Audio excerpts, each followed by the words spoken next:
Oh, good thing I said that it wasn't actually fucking working. Okay, good. Okay, we're live. Are we Yay! live? Yay! Yay! There we go. Hey, hello. Hey, hi, how are you? I forgot to hit the go live button when I hit the streaming, so Hey! Yay! No, that's totally exactly the kind of thing I would do. So you're totally good. Can you hear me okay, by the way? Like, is it clear enough? Yeah, you sound clean to me. How does it sound for people that are listening right now? If anyone can confirm nor deny if they can or cannot hear us. Yeah, me. I mean, listen to it on your end. Does it sound good? I'm gonna have a little listen. Hang on. Tell me if you can hear something. Mm. Yeah, it sounds good to me. Sounds good to me. Let's go with it. Yay, okay. Hey! Cool. I was wondering. Yeah, okay. And we do have confirmation for the people now. So, hi, welcome to the first Yay! live streamed episode of Who's on Next. Hopefully this doesn't end terribly. Let's hope. Shit. But yes, so I'll do the introduction and we'll go from there. So, Yeah. All right. Hello, everyone, and welcome to Who's On Next, the podcast where we don't forget things, we just misremember them. Today, I have a woman known for tons of work, both online and off, in games like Yokai Kitchen, Wargroove, tons of other things. The singing voice for Charlie and Hazbin Hotel, and many different song covers and dubs on YouTube is Elsie Lovelock. That was a nice intro. Thank you so much. I don't like to. Thank you. I don't like being the kind of person who is like, well, I think that intro is pretty good. Like, pretty slick, Rick. It's like years ago when I interviewed Eric Bauza, he was just like, "Damn, that was nicer than anything I would ever say about myself." Oh, yeah, exactly. Like That's that. literally it. I'm like, that's really nice. That's way nicer than anything I'd say about myself. Yeah, he's hit the nail on the head. So I get this started. So I guess in the grand scope of your voiceover YouTube career as a whole, where'd you get your start? What interested you? Well, I originally wanted to do animation. I draw as well, but I barely do a lot of that these days, apart from to do like family gifts and stuff. I went to art school and stuff. And when I was 17, I was in an opera, and that kind of like changed my mind because I was doing art school at the time, and I was like, actually, I'd way prefer to be doing this, and that was like the huge turning point in my life. And then from then on, like, I discovered, like, I could upload stuff to YouTube, and I was doing the covers. Like, I've had my YouTube channel for like 11 years, since I was like 16. So I've had it for a really long time. Yeah. So I got into the YouTube stuff, fell into the fan dub community, like 10 years ago, and started there like a lot of people did.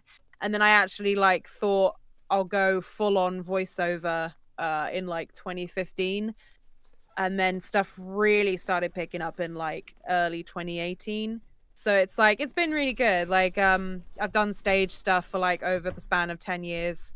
Yeah, that's kind of where I started, really, kind of the usual story. I did fan dubs. And now I do it professionally. Yay. Yeah, no, pretty much that. Were you in the opera or did you go to the opera? Like that? Oh no, I was in it. Oh I my was in it. God. Yeah. That's why it completely like changed my like whole perspective, because like there was a whole bunch of us, but like they gave me a solo, and that was like a huge boost to my confidence. Oh. It was just like, it was a huge confidence booster, and I kind of thought like I would much rather be on stage singing rather than like holed up in a room drawing, which I love animation, and I have like the hugest respect for animators because it's so hard. It's a form of acting in itself. It takes so much skill and talent. So I admire everybody who does it, because you're doing, what I didn't have the balls to get into, really. I didn't have the patience. I didn't have the drive for that. It just wasn't for me. But I still love it so much. But I thought another form of, getting into animation is by doing, like voiceover and stuff. So, it all worked out in the end. So yeah, and now we're here. Well, and how old were you with the opera thing? Because God, like that's like plays are one thing, but like the amount of energy and vocal range you need to do opera. Yeah, it was great. Well, I was 17, God. and I was in the ensemble for this unique kind of opera. It only ran for like 4 days, but it was so amazing, and it was like it changed my life. My mum was in it as well, which was pretty amazing because they were casting like local people, because the whole point of the opera was that they wanted it to be like not, overly, obviously like the leads were like professional opera singers, but like the ensemble they got, like had, quote, regular people. So I got to do that, and it just changed my whole perspective. Like it was amazing. So that kind of got me started in all the stage stuff and all that, really. Yeah, and I guess was there like a major interest in wanting to do voiceover, or what was the thing that leaned you a lot more into that? I think it's like I really loved the idea of doing it for so long, but I was just scared by all of it. Like I was scared of the competition. I was scared of thinking that, I wasn't unique enough. I didn't really know how to get into it. It's something that I honestly just like dragged myself up the ladder as time went by, and just like understood more about it, understood more about the etiquette, how to submit, what sounds good, what's not, how you just sort of learn. But you just pick it all up over time, and the amount of improvement I've made like in the past, like even 2 years is like crazy, and you're just improving all the time. And it's just, yeah, I mean, like it's just been like a crazy ride, really. Like, you don't really know how you didn't plan to get started in it, but you just kind of like fall into it. And now it's like, my full-time job, which I'm really lucky to be able to say. And it's just great. I mean, it's awesome. I wouldn't want to do anything else. Yeah, because I started doing voiceover technically because as a kid, I wanted to be a ventriloquist or a Muppeteer as a kid. My God, yeah! I loved serious ventriloquism. Like, if I was able to go into something else, I would probably like want to train to be a ventriloquist. I love all that kind of stuff. Like, Oh, no. It's so awesome. That's really cool. Well, it was primarily I mean, I want to say the Muppets were the big inspiration for everything. So, because the talent, the Muppets is like one of my favorite things on the planet. I own like so many books, so many Muppet things. Who's your favorite Muppet? Gonzo. Is it?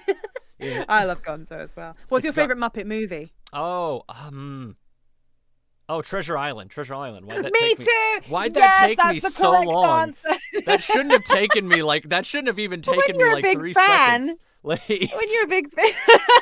Yeah, but when you're a big fan, you can't just pick one just like that. You have to think about it. Oh no, Treasure Island is the one that I always go for, because it's just same. It's the best one in my opinion. I want to know who the brilliant casting director was that thought, who's the best actor to put with the Muppets? Yo, what if we got fucking Tim Curry? Yeah, exactly. Yeah, they fucking knew what they were doing, and like it's just so perfect. Like the casting's perfect. All the songs are amazing. Like I do like, ones like Christmas Carol and stuff, but they're just not. I don't know. Like maybe you'll hate me for saying this, but they're just not as good as Treasure Island. Well, I mean, as long as they're still good. Like they're still great. I love them, but Treasure Island is just. It's just on that platform. It's just the best. It's the funniest. The songs are the best. The Muppet voices are all like, just like sort of perfect. Because like in the mid 90s, well, maybe I'm biased because, obviously like I'm a 90s kid. So that was the one like I grew up with. But after watching all of them, I just genuinely think that one's the best. Yeah, well, I'm glad you agree. it might be my Tim Curry bias too, because Tim Curry's my favorite actor. Yeah, me too. I love him. Tim Curry's my favorite actor, so that might be a bit of bias. So. Oh yeah, no, 100% same. I love him so much. It's like I think like Muppet Movie's good. Great Muppet Caper, I think, is like the best of the old ones. I think of like the older ones. I liked the new ones. I really, really liked both the new ones. I did as well, actually. I didn't think they were bad. I think I enjoyed the latest one the most, actually, Most the Wanted? sequel. Yeah, that's it. I think I actually enjoyed that one before the previous one, because I just found because it didn't okay, probably gonna hate me for saying this, but I liked it because it didn't focus on Walter. And Walter was really annoying. No, I don't hate Walter. I think the best way I've ever heard Walter described was Black Nerd Comedy, Andre. I remember he described it the best I've ever heard it, where he was like, "You're just gonna come into a Muppet movie? You don't have your Muppet card yet. I don't know you. Like, Yeah, literally, I was like, who is this chump? Like, who are you? You know, and it annoyed me how, like, you know, it had like Jason Segel and like Amy Adams, you know, they were just trying to be a couple and he kept like ruining it for them. And I was just like, ugh! I was like, just go away. I want this to be a Leave him romantic alone. comedy with Yeah, Kermit. I don't want this to be a romantic comedy with your OC. Yeah, exactly. Literally, like your fucking OC Muppet. It was so annoying, and so it pissed me off. And then I liked Most Wanted because it didn't focus on him; it focused a bit more on, you know, all the others, and the whole you know, Kermit's little kind of what's the other one called? You know, the bad one. Oh, Constantine.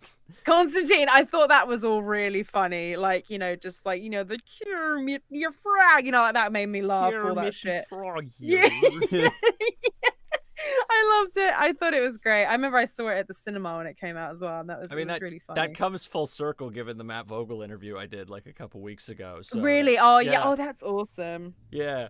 Well, because he was Constantine. It's funny because I never asked him, but I was always wondering if they just gave him Kermit because of Constantine, or if that helped the fact. Oh yeah, because he did play Constantine, didn't he? Yeah. Mm-hmm.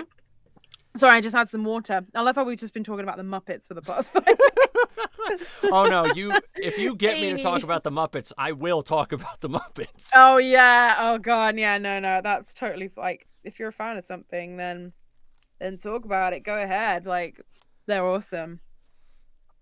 I'd say I did ventriloquism, and those videos are all gone.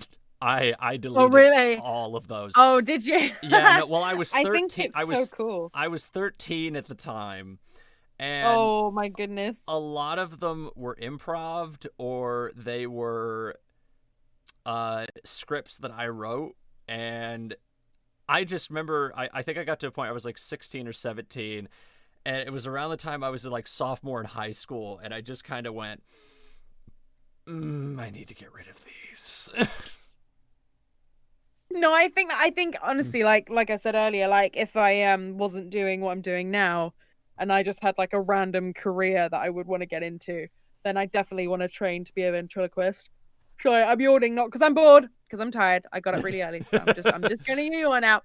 No, I'm not bored. Yeah, but I think it's so awesome, and like I love you know, comedians who do it live. I just think it's like such a cool skill to have. So like, if I wasn't doing what I'm doing, I'd definitely train. Yeah, there's a guy in where is he? I think he's in Australia. His name is Dave Strassman, and his shit is awesome because he's a tech guy. He's a tech guy too, so he does like all this animatronic shit in his shows. Oh wow! Like he like that's amazing. Like he's like an illusionist and a ventriloquist, so he does like a lot of like tech stuff with his shows, and they're awesome if you watch them on YouTube.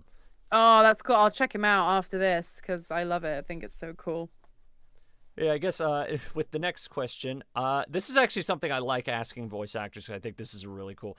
What is there a character or a franchise you've always wanted to be in, like voiceover wise? I've like seen a lot of people sort of like, I remember there was a thing on Twitter going around sort of like where people were kind of saying, oh, if I could, you know, do anything, it would be this. But I honestly don't really know. I think what I would really love to do one day would be to be in a, you know, like a prelay, like proper established animated series.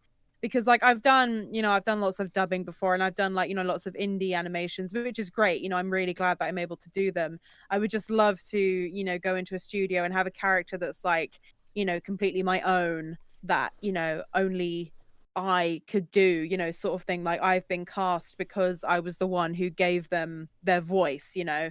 Like I watched like a lot of interviews with, you know, some, you know, famous, you know, long-time voice actors from our childhoods, and I just love, you know, hearing about like, you know, pretty much like only they could do it, you know, like, you know, with SpongeBob and, you know, Powerpuff Girls and like, you know, Dexter and all that stuff, you know, like they all got very unique, you know, awesome voices. And like I think more than anything, I would just love to be in like a cartoon where it's a character that only I could provide the voice for, you know, just something like that. I think I would be the best. But you know, honestly, like I've had like one of my voiceover dreams fulfilled already, one of my personal ones, like that I had a dream for a long time because a game that I'm in called Remothered Broken Porcelain is coming out in October, and it's a survival horror game, and it's very influenced by a lot of the old horror games that I love, like the chase ones, like Clock Tower and Ooh. Haunting Ground and all of that.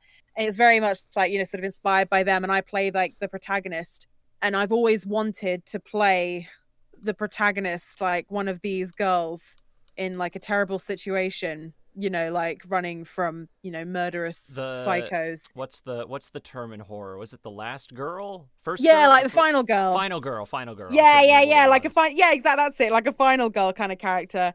And I've always wanted to sort of do something like that. And then like with that, you know, with that role, that was something that I've wanted to do for ages. Like that came true. So I feel like, you know, one of my biggest kind of dreams has like sort of come true already. I mean, doesn't mean it will, you know, hopefully not be the last.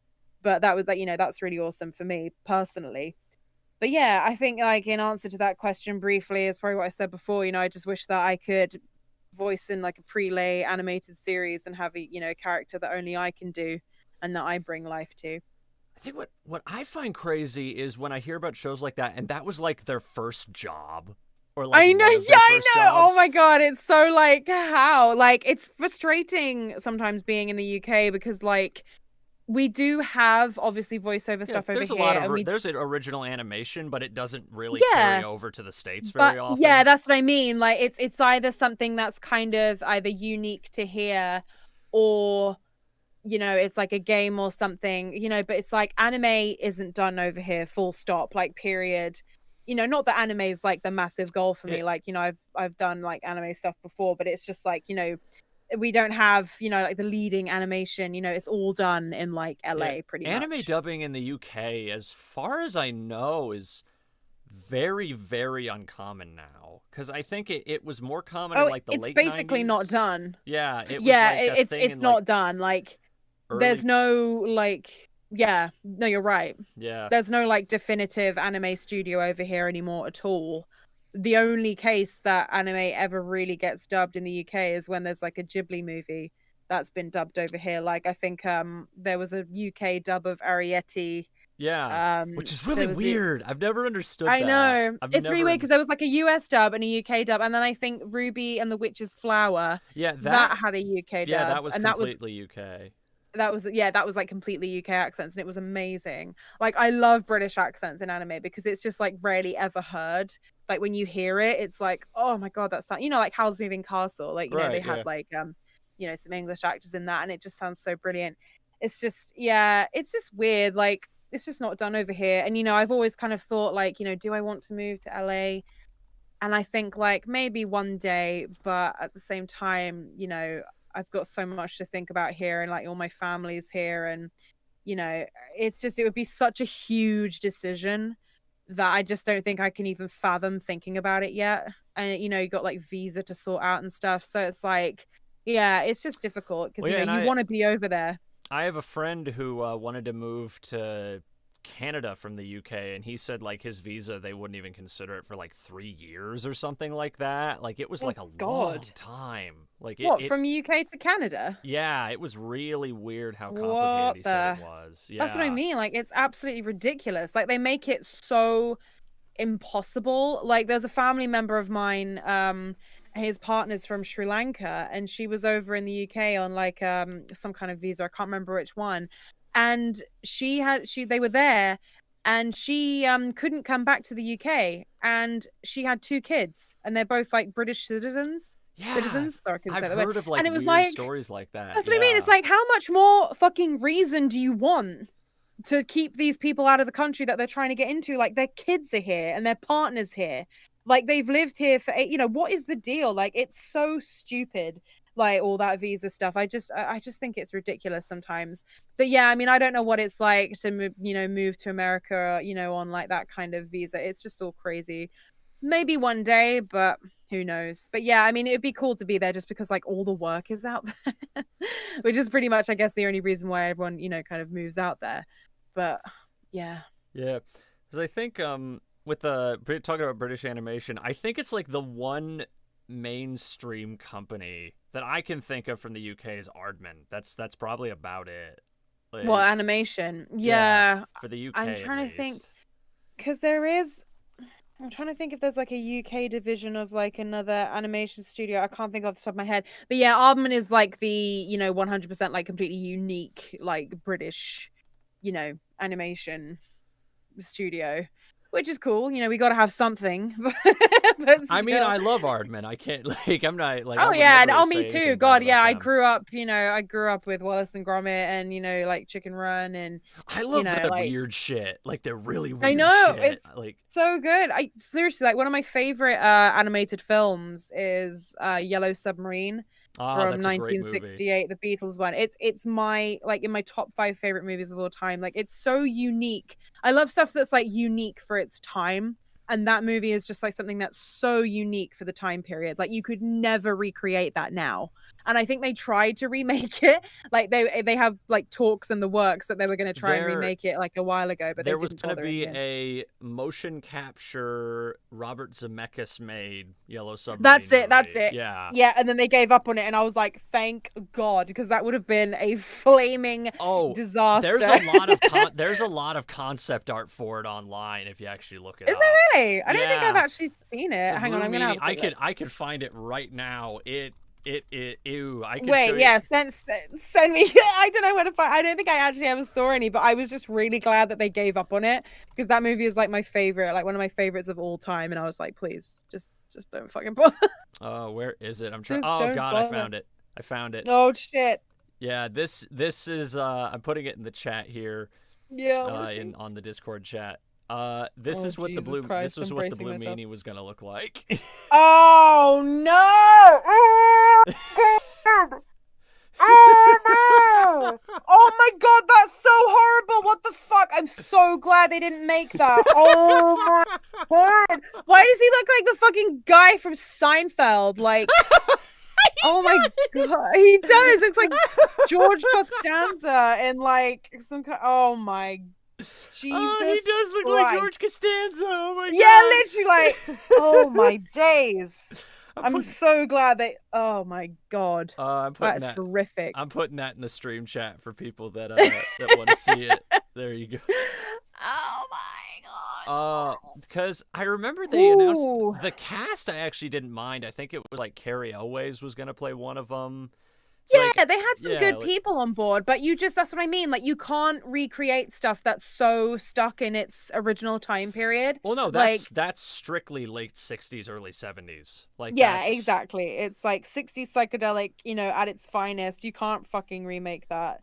I know. Yeah, smiley voiceover. I agree. It is disgusting. Oh my God. I think like that movie in particular, I've always found it interesting. It's like, why the Beatles don't actually play themselves in the movie? I know. Yeah, and then they decided that they liked it so much after seeing it that they wanted to make like a quick cameo at the end. Basically, that.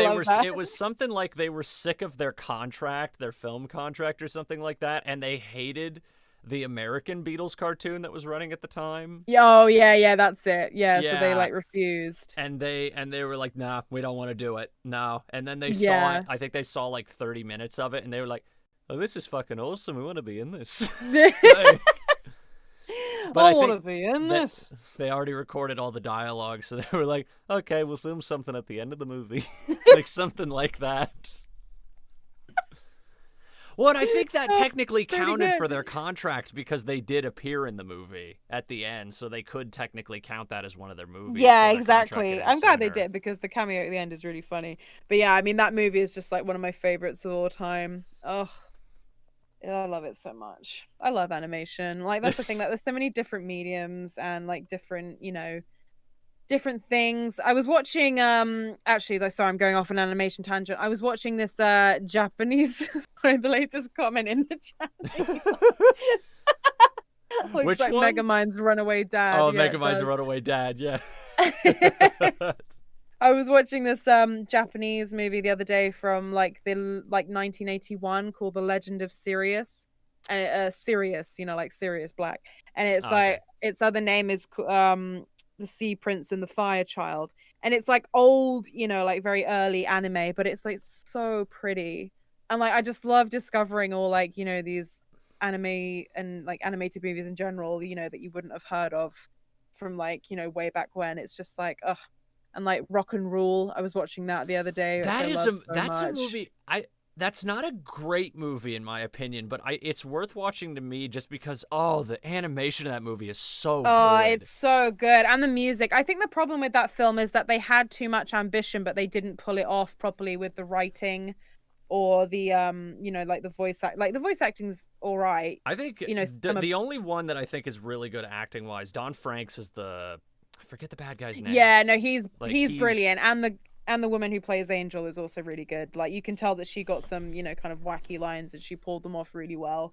And I think, yeah, it's just interesting because it's like, you know, sometimes you get movies like that with the animation, like they're just animated so beautifully, but the writing is just completely whack. Heavy Metal, I think, is kind of very similar to Rock and Roll. I think Heavy Metal's a little bit of a better movie, but Heavy Metal is one of those things where I think, well, number one, Heavy Metal is worth watching because the soundtrack is amazing.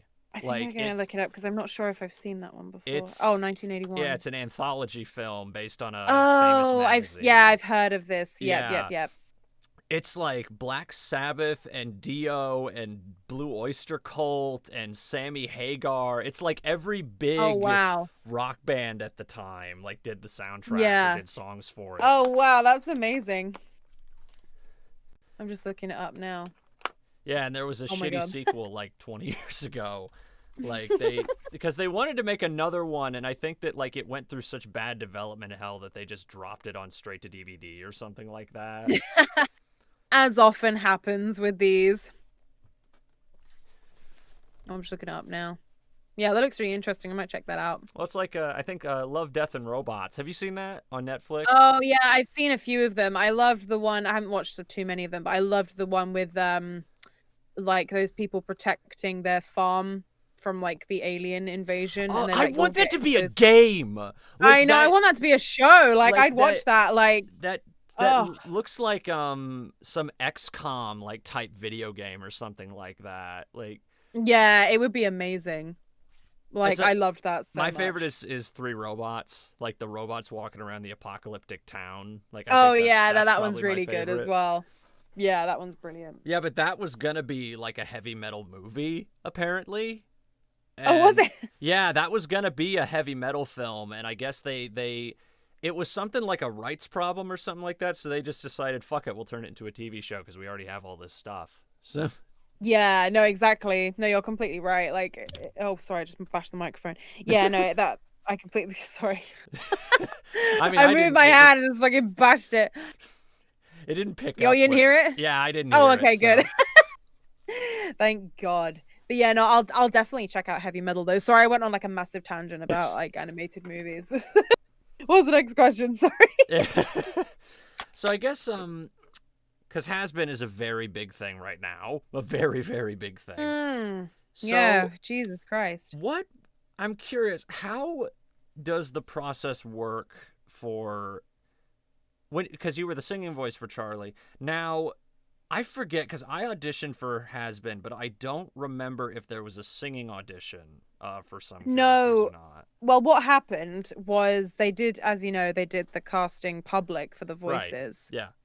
But then I auditioned for pretty much all the females. I auditioned for Nifty, Cherry, Charlie, Katie. But back in 2017, I was still like kind of not very good, and like my quality wasn't very good. I mean, like, yeah, I know it's all a gamble anyway, but I feel like, you know, my chances were made even more poor, you know, by the fact that like just my recording and like acting, you know, just wasn't, you know, we always improve.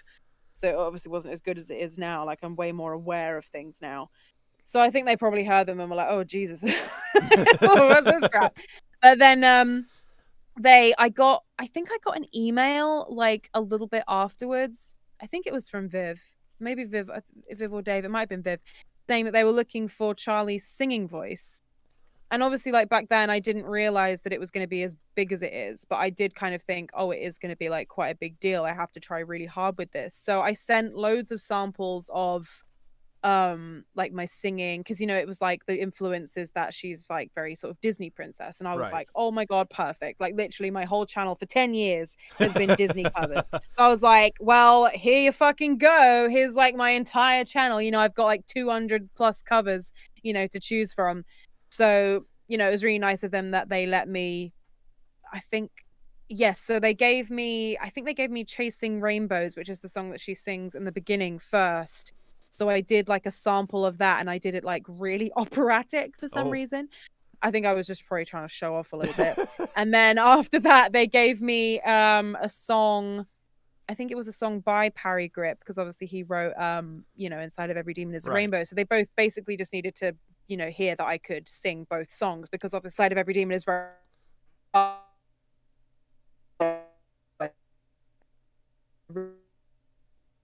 quirky. So I tried out a song that he'd previously wrote for a show, and I tried to do it as fast as I could, and it must have sold them, because then I was at my retail job, and I remember I got a message from Dave on Discord saying, "Oh, you've been, chosen between, it was between you and someone else, and I'll I never would know who that fucking is." scream if I got I that like in the middle of the day. know. Like, It was between me and somebody else, and I remember being like, "Oh, please, just please let me have this," because like it looks so cool, and I was just like, Charlie is just like she's basically me, just the singing and everything. I was like, it's just perfect for me. So yeah, so when he told me that I did, get it, I was so happy, and I like had no idea that it was going to go on to be what it is. So it's just, I just feel really lucky, like it's just one of those things that you're just like really lucky to be a part of. And, yeah, I mean, it's just so exciting that everything that's going on with it. And, Hell of a Boss is awesome. And it's just that's going to be so good as well, because I got to do some of the scratch tracks for that, which is basically like you just do some demo tracks over the storyboard, so that the animators kind of have like an idea of like the timing and all that, just to help out. So I did some of those for Hell of a Boss, and it's going to be so great. Like people are going to absolutely flip, and it's just so much talent. The fact that Vivian managed to organize such a project of that scale is absolutely insane, because it's hard enough to yeah. like manage a project with just voice actors, let alone managing like voice actors, animators, Like a finances, full, like it's a full a production, full and not just team. one. It's two productions, because there's Helluva and Exactly. At the Hazbin. same time. It's Yeah. absolutely crazy. Like I do not know, how she does it. So it's just absolutely crazy. It's like, oh man, I can't even imagine having to run a full team. Like I have helped like direct people, but I can't imagine like having to do more than just voice directing alone Yeah. on something. Like Yeah. having to control multiple facets of a production, not just the voiceover, just everything. Oh, Like, literally, I have no idea how they did it, and they pulled it together, and it was just so amazing, and it's going to be even more amazing. And yeah, it's just brilliant. So I'm yawning again. Not bored, just tired. Been up late. Had an early morning. But yeah, no, in a nutshell, I guess that's my answer. Sorry, I tend to go on huge tangents. I'm sorry about I mean, it's fine as long. I mean, this is a long show, so it's not like there's much of a problem. If we hit the 3-hour mark, then there's a problem. But yeah. this needs to be user friendly. We can't have it be 3 hours. No, it's all right. I'd say an hour or so is perfectly fine. I mean, I know some episodes of Honeycast I think have gone like 3 hours long. Like, Oh God, yeah. I think I yeah. was in one of them once, and like I was so tired, because they usually start at like 11 p.m. for me, like Oh, 10:30, God. 11 p.m. So I was in one that went on for like 4 hours or so, Oh, God. and I didn't get into bed until like 3 a.m. and I was absolutely fucked. The next morning I was so tired, because like I used to be able to stay up really late when I was younger, and now that I'm not even 30 yet, but I'm still like, I get so tired so easily, and I don't know why, and I just can't stay up late. Like, ugh, sorry, I just had a frog. I can't stay up late. I just get so so tired and cranky. So I'm just like, ugh. I But mean, yeah, no, that was crazy. It was like I 4 hours or remember something. I remember I was going to a convention the year before, and I usually stay up like till 3 or 4 in the morning when I go to bed. Yeah. But I used to, when I was going to this convention, I would pull an all-nighter so I would fall asleep in the car, because it's like a 5-hour, 6-hour car ride. Actually, it's like 7 or 8 hours. Oh my God. Yeah. So, because someone would drive me and then I would just sleep in the car. But what happened last year, I guess my body finally had enough and went, no, you are not pulling an all-nighter. Because it's not that I fell asleep. It's that I fell asleep in the car. And then when I woke up at the convention, I was fucking miserable. Oh, yeah. Seriously, that's what it does. You get so fucking cranky and just irritated with everything. Like it's just, I think that's what really hits me these days is that, I used to be an entertainer when I was like 21 and I worked in Tenerife for 6 months.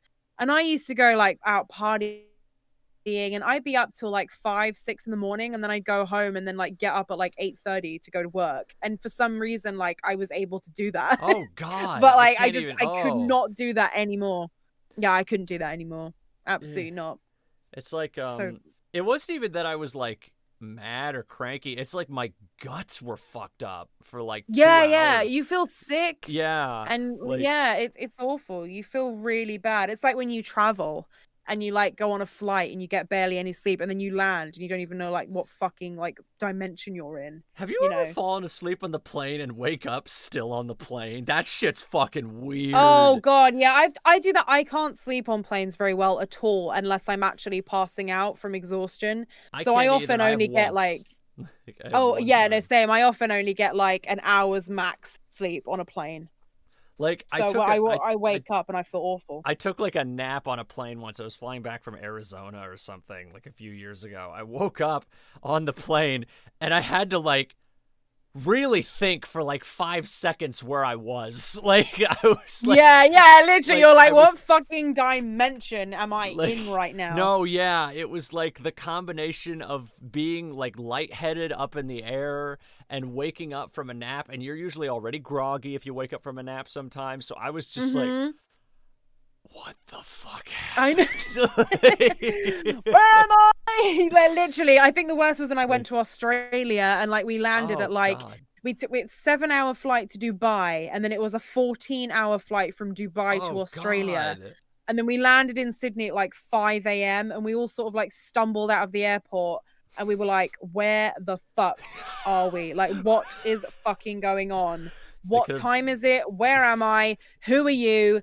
What is happening? It's just absolutely fucked. Could have dropped me off in Mongolia and I wouldn't have known until the day after. Yeah, literally. Like, I don't even know where the fuck I am, dude. Like, I don't know where you've taken me. It's just, oh my God. Yeah, it's absolutely whack. Tiredness is annoying. Yeah, but I guess with your YouTube channel, because you've been doing covers for a very, very long time. I guess singing in general. Like 11 years. 11 years. I mean, that's as long as I've had my channel, so it's about that's the thing. Yeah, it's been a really long time, but yeah. But I guess, was there ever a song that like you just couldn't do, or like you thought you could do and you couldn't get it right no matter how many times you tried, or it just took a very long time? Yeah, there have been some where I've gotten really fucking frustrated, like mainly belty ones where I've like tried to get the note and it's just taken like a few attempts. It's not like I wasn't hitting it. It's just that I wasn't hitting it the way I wanted to hit it. So I would just do it over and over again and I would absolutely fuck my voice up. I've done that so many times. I mean, like, I'm so unhealthy. Like, please don't do what I do. Like, usually I always forget to warm up and I've been trying to like incorporate that more now, like warming up, because it really does make so much difference. But yeah, like I would do belty covers and not warm up and fuck my voice. I remember years and years ago, I tried to do a cover of a song from fucking, what was it? Ariel's Beginning. I don't think I ever posted it either because I don't think I ever posted it because I got so annoyed with it. And for some reason, it was so annoying. And I just remember like getting really pissed off with myself and like to the point of like near tears because I just couldn't like get the tone that I wanted. So stupid. When I think about it now, I'm like, what, you fucking idiot. Like, who cares? Like, nobody would have cared. Like, just these impossible self-standards. But yeah, it happens a lot, especially with singing. I was thinking about this today, actually. I was like, because I was listening to like one of my old covers because it came up and I was like, damn, like I used to just be so like unaware of how I sounded. Like I could just sing and it just came out nice. And it's like these days I feel like I'm so hyper aware of how I sound. that I can't just like relax and sing something. Like I have to make sure that every note is like, you know, perfect. And I think that's one thing that YouTube has kind of done for me, is that it's helped me so much, but it has made me like hyper aware of my voice. And and the voiceover as well, especially, has done that. You know, I feel like everything has to be like sound a certain way. And yeah, it's just so annoying. Did you ever have that thing I've known some people have had where they just can't listen to themselves, or it just feels weird to listen to themselves, like back when they hear their own voice in a project or something? Yeah, oh god. Yeah, I think the thing I have real trouble with listening back to isn't when I'm doing a character voice, it's literally my own voice. Oh. That's why, like, I've done like, you know, commercials and, you know, corporate stuff like that, and that's the stuff that I struggle with probably the most. Because, like, you know, I think this is the case with a lot of voice actors as well. It's way easier to do a character session than it is to do a commercial one, because I had one the other day for quite a big company, and they're really nice, like I can't fault them, but like I was in his Zoom call with them. There's like 5 of them in there, and he was sort of going like, you know, be more natural, and I was like, I'm trying, What does but it I don't know how to be more mean? natural. I'm speaking in my own voice, but I don't want to be too natural, otherwise it's going to sound literally so lame. So it's just that thing, it's like, you know, how much more natural do you want me to be? So yeah, it was just kind of like, what do you want? But yeah, I think that's the weird thing, is it's that what I struggle with more than doing the character stuff, because my own voice just sounds so like lame in comparison. I don't Oh, remember. sorry, no, yawn. I'm not bored. Not bored. I don't even remember who it was, but I remember it was like Lee Tokar or Richard Horvitz or someone. I remember once when I watched an interview with them, I think they said like the hardest thing they've ever had to do is just use their... Oh no, it was Lee Tokar. Because I remember he was talking about doing the George of the Jungle cartoon like 12 years ago, that reboot show they did. Yeah. And I remember he talked about like they just wanted me to do my normal voice, and I was like, what does that sound like? like he just didn't understand what they wanted. Yeah, exactly. Yeah. How much of it do you want me to do? Like it doesn't make any sense. It's like, because I don't know, I think I have this weird thing where I really like, not even an egotistical thing, I like listening to myself in stuff I've done because I just think it's really cool, because like, yeah, it's me. No, exactly. Yeah, that feeling never goes away, I think. Especially, it depends on the project, because like if the project is well mixed and it's really cool and they kind of really give your voice a chance to shine, it's like, oh yeah. But then like if you're in a project and they've mixed it really shittily and like you sound really crap compared to the other actors, even though you know for a fact that you didn't submit it in that quality, or when another thing that a lot of people do is they have the lines like way too quiet. There was something that I was in recently, I'm not going to name what it is, and the project itself was really cool, but my lines were so quiet. I was like, is nobody hearing that? Like, they're being completely overpowered by like the sound effects and the music, and for some reason like no one's noticed this. I was like, what? No, but like, what's the point of having voiceover done if you can't even hear it? Yeah, but for me, I think the thing that weirds me out, or the thing this is where I get self-conscious, is that I've been in Discord calls where people have watched things with me or listened to episodes of my podcast. Like, I'll hear myself, because when I'm hearing it just myself, I like it and I'm fine with it. But it's when I hear other people listening to it is when I'm like, oh my god, no, no. Oh shit, oh yeah, god, same. Like fucking, I watch so many like Hazbin Hotel like reaction videos, and every time I heard my voice in the beginning, I was like, oh no. See, I think it's worse for me when I'm in the moment, when it's in like a Discord call or something, because then I can real time be like, Jesus Christ, stop. Yeah, literally. No, I completely understand that. Because I was showing people, I'm currently editing my my new visual demo, like my professional online work demo, and I've been showing it to people, and I think I had this moment of, I showed it to like 4 people in a call once, and when I was playing it back, because I was listening to some of the videos I had recorded for like 3 or 4 years ago, and I was just like, no one's saying anything, and I don't like how this sounds, and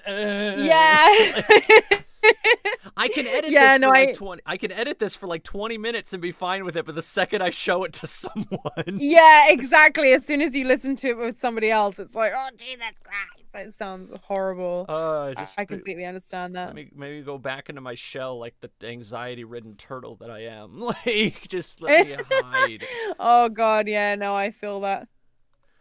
But I guess actually interesting thing with the whole song stuff is you were in a fucking Angry Video Game Nerd episode not too long ago. Oh, my God, yeah. Oh, geez. Like, I think when he sent me the message, I literally, like, I had to do a double take. I was like, is he saying that I'm actually going to be singing in the episode? Because I didn't realize that he was, being serious. I thought he was just saying I was going to do a demo or something. And then I was like, is it going to be in the actual episode? And he was like, yeah. And I was like, because I've been watching him since like 2007, like literally when he started. Yeah, I've been such a fan of him. So I've met him before. That's the thing. Like, he wouldn't know who I was, but I think it's funny that I actually met him like 2 or 3 years ago at I think it was either MagFest or Too Many Games or something. I've met him before, and I had a really quick conversation with him. But it's just funny that like this random girl that he talked to years ago would end up actually being someone like in one of his episodes, because he's with the same YouTube network that I'm with. So like I've been to like their private parties like at conventions like Mag and Too Many Games and stuff. So I was really lucky like to be able to meet him. But yeah, no, like they messaged me, not him himself, but one of the crew who like does his videos. I would name drop him, but like I'm kind of like, I don't know if he'd want me to do that, so I don't want to take the risk. But yeah, he was like, the red sniper dot like appears on your forehead. Yeah, whoa, I'm not gonna name him. But yeah, no, he's a really, really lovely guy, and he messaged me and it was just like, oh, we're thinking of doing like a Crash parody for one of the episodes. And I was like, oh my God, yeah. So it's just like, that was just so surreal for me. Like, was it like they like listened to your demo or something, or like what was it that like, James found you with? I knew them previously, and like they know that I sing. So I think because I actually did visit because I've been to the YouTube network in question. I've been like to their offices and I've like met them and stuff a couple of times. So it's like I know them. And I actually went into like one of like the rental review studio, which was really cool. Because they had the office, and that was really awesome. Oh, Screenwave. So I think like Screenwave. Yeah, exactly. I was like, what the hell are they called again? I can't remember. I'm so tired. But yeah, Screenwave. No, they're really great, and I love them. And James is with them as well. So it all just kind of came together. It was just one of those things. It's one of those things of like making connections, like being nice to everybody and making connections is so important, because like that's the kind of stuff that it leads to. Like people think of you in situations like this, and I'm really lucky that they thought of me out of anyone that they could have chosen, because there's some amazing singers under Screenwave. So I was just like, oh my God. But yeah, it was crazy for me. I felt so lucky because I've been watching him for so long. I'm such a huge fan, so that was really surreal for me. Like I watched the episode on TV and then I just heard me and I was like, oh my God, like I'm singing to him, like being angry and crashing cars and breaking a games console, a cartridge. It was just, it was brilliant. He's doing that to my voice. Holy fuck. Like that shit.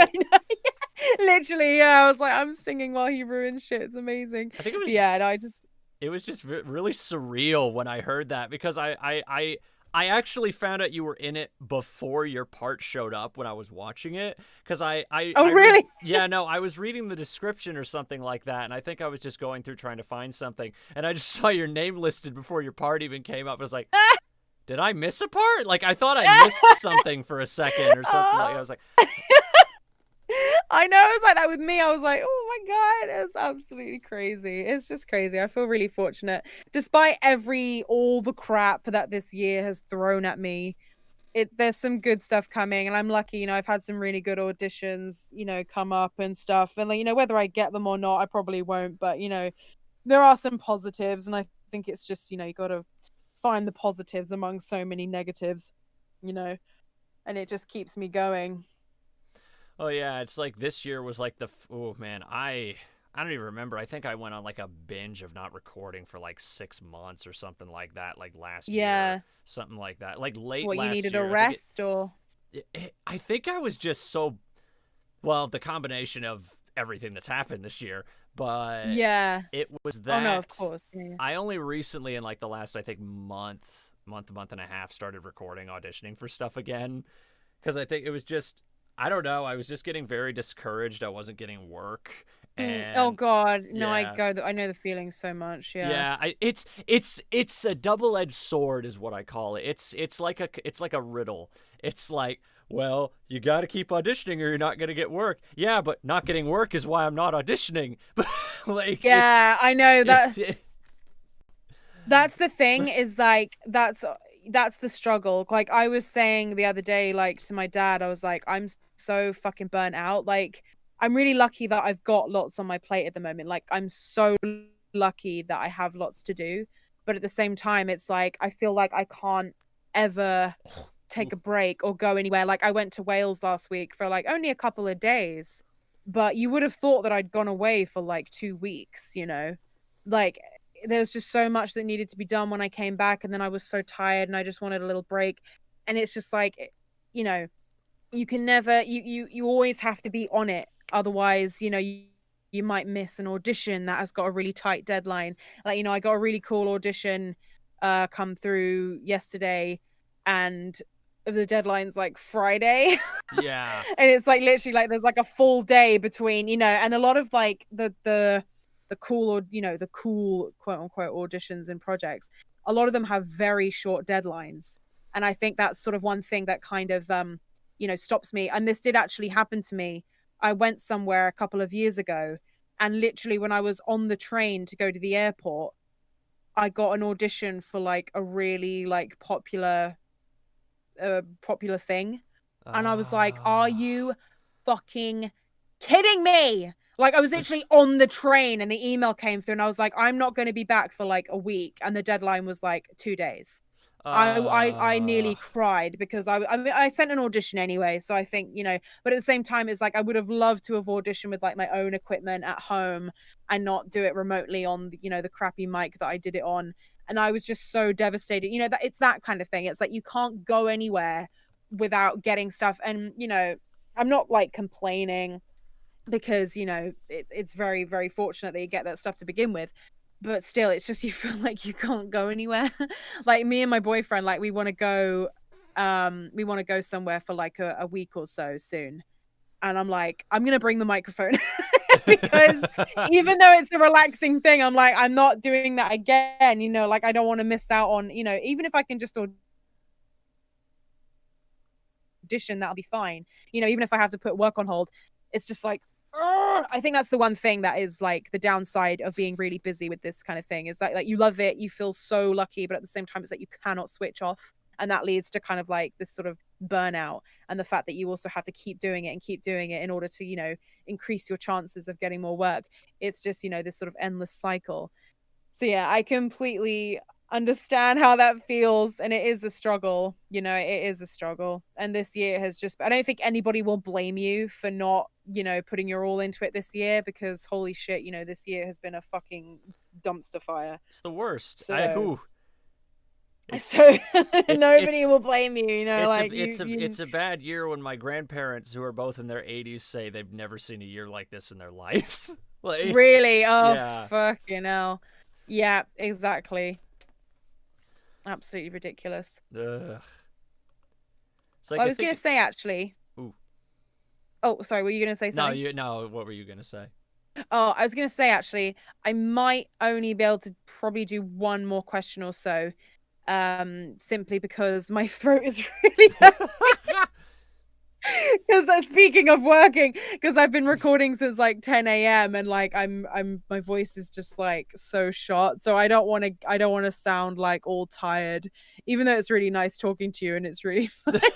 I'm like, maybe I should probably not go too long just in case I like shoot my voice. Well, it's actually But really funny yeah, I because mean, that was my last point, was the nerd thing. oh really? Oh Yeah. good. Oh well, there we go. So it's kind of funny that was what you said. I was like, well, I'm out of questions, so I guess. Yeah, no, that's good then. There we go. We're on the same wavelength.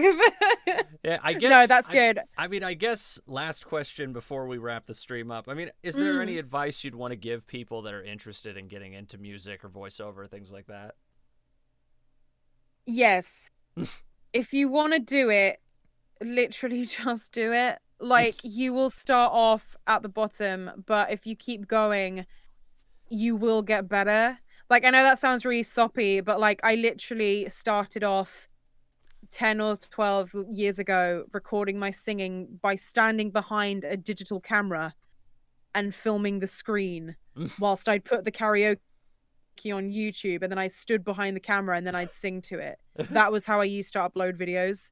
And like now it's my full-time job, you know, like people are paying me to do voices and sing for things, you know, and I've had some really, you know, down times, you know, I've cried over not getting cast in things, you know, I've cried at the sheer frustration in the community, you know, it's fucking hard. Like, it's really hard work, but like if you want it badly enough, just be a nice person and work really hard. Don't be a dick.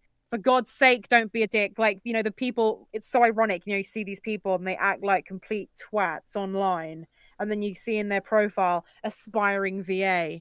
It's like, that's like saying that you want to be a lawyer and then walking into Wall Street, or, you know, stockbroker or something, and then walking into Wall Street and like just telling every guy in the office to go fuck themselves and dropping your pants. You know, it's like the equivalence of that, you know? What was it like? I remember Like, what was it like back when the fucking, it was like, I don't remember if it was like the Hazbin hate train or something like that. And I remember like some of those people or something related to that.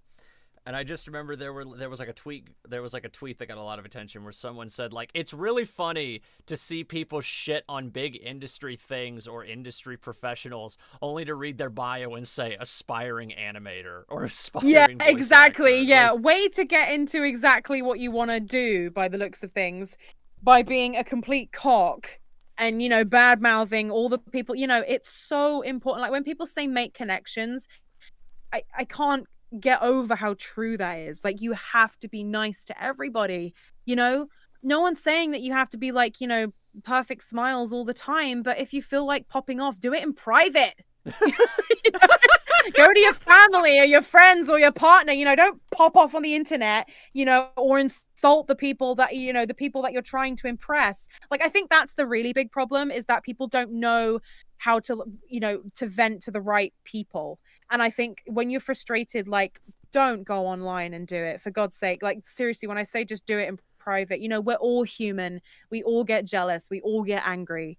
We all get frustrated. But for fuck's sake, talk to people that you know and love, who you trust. Just vent in private, and then you can go back to work and be normal.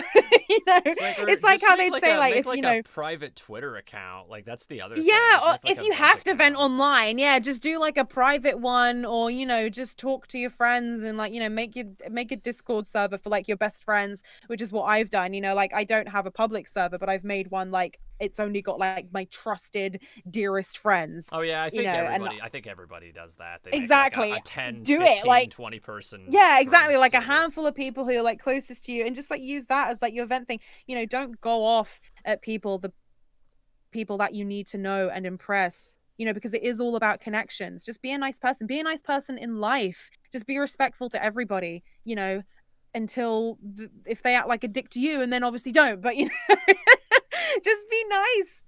It's really not that hard, you know, just be a nice person.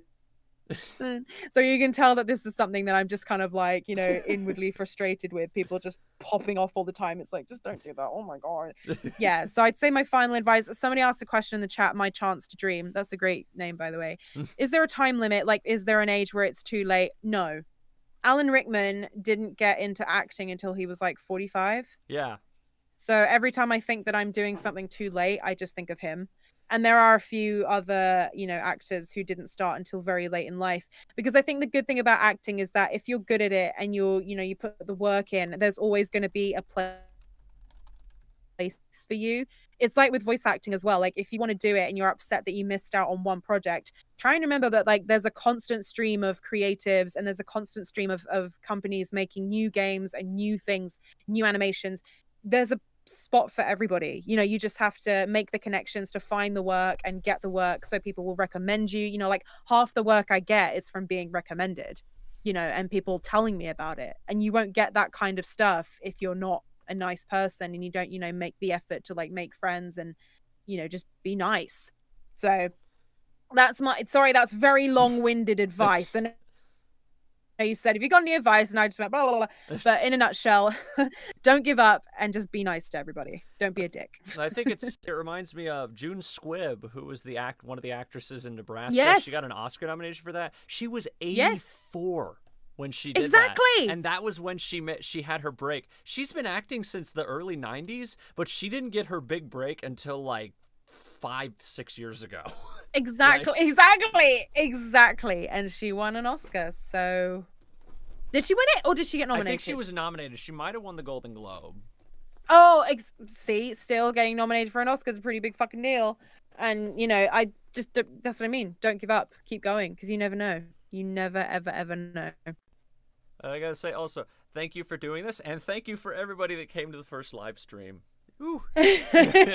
Yeah, well, thank you so much for having me. It means a lot to be asked. I really appreciate it so much, and thank you for your time as well. And thank you everybody for watching. If you did watch the whole thing, thank you very much. If you committed this long, I'm proud of you. If you committed for the full hour. Yeah, no, exactly. If you did, thank you so much, and thank you so much, Michael, for having me on. It was fun. All right.